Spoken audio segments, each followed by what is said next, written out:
इतिहास में कई राजा हुए। कुछ तलवारों से जाने गए, कुछ ताज से। लेकिन एक राजा ऐसा था जिसे न ताज ने महान बनाया, न ताकत, बल्कि उसका विश्वास। यह कहानी है 3000 साल पुरानी, जब इज़राइल एक संकट में डूबा देश था। दुश्मन हर ओर थे और वहां की जनता एक ऐसे नेता की तलाश में थी जो निडर हो, मजबूत हो और परमेश्वर के करीब हो। उस समय इज़राइल का पहला राजा था शाऊल।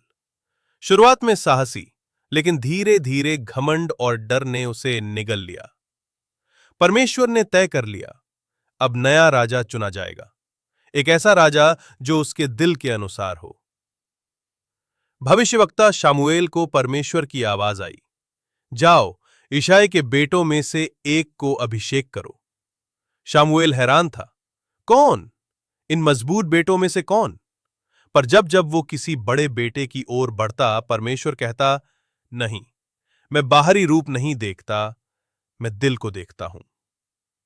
अंत में आया दाऊद, सबसे छोटा बेटा, चेहरे पर चमक, पर शरीर से कमजोर। लेकिन जैसे ही शामुएल ने उसे देखा, परमेश्वर ने कहा, यही है। शामुएल ने उसका अभिषेक किया और गरेरिये के सिर पर चढ़ा एक अदृश्य ताज। कुछ ही समय बाद इज़राइल की सेना डर के साए में थी। पलिश्ती योद्धा गोलियत, 9 फुट लंबा राक्षस, हर दिन उनका मजाक उड़ाता।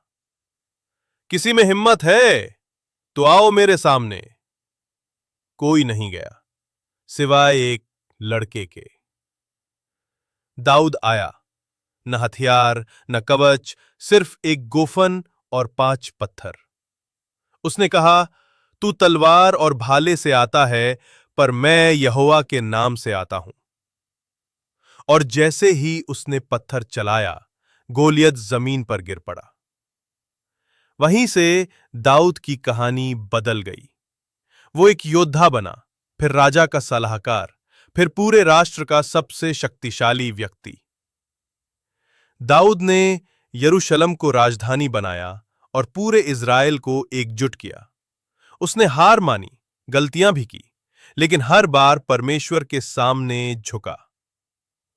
उसने कहा, हे परमेश्वर, तू मेरा गडेरिया है, मैं तुझे चाहता हूं।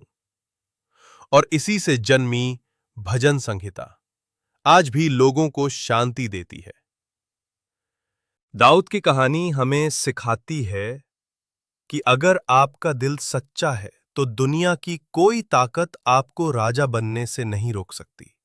गडेरिया भी राजा बन सकता है, अगर उसके साथ है परमेश्वर। अगर आपको यह कहानी प्रेरणादायक लगी हो तो वीडियो को लाइक करें, शेयर करें और चैनल को सब्सक्राइब जरूर करें।